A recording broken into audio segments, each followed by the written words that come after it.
Well, everybody, the mountain bike is finally finished. I'm happy to say, got the final parts and got it all built up. This is the final build of the mountain bike. Next step, I'm going to try to ride it and give you a full ride report. Been riding the road bike quite a bit, so look for a report on that in the near future, hopefully. But a few of the final parts, the brakes, of course. I opted for the XTR Trail 9020 brakes.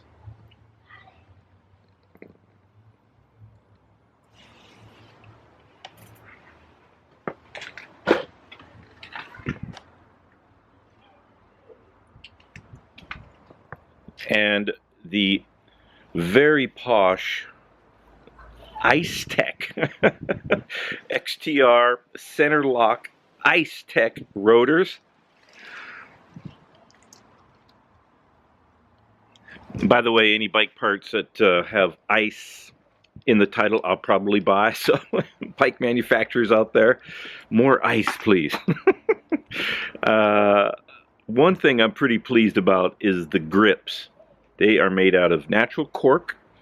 I've had them for about 20 years, maybe more, in my toolbox, waiting for the appropriate build to put them on. They're made by Magura. They're super light, and in the day when I was racing and using, you know, obviously, depending on a high level of grips, the cork ones, when they get wet, would expand a little bit, so make them just a tiny bit, little more stickier. Didn't always prevent them from spinning.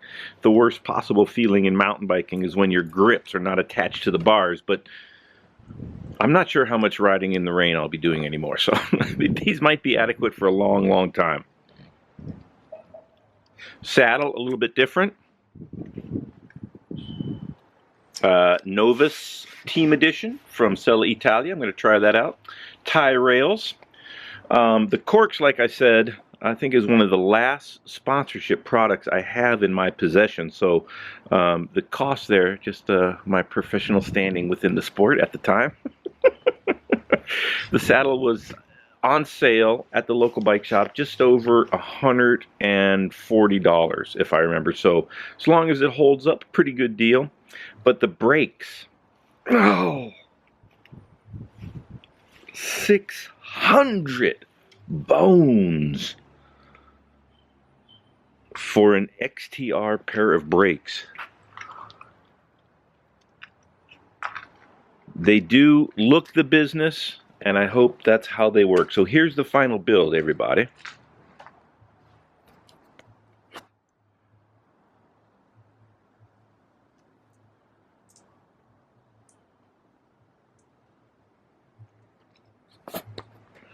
I will see you out on the trails.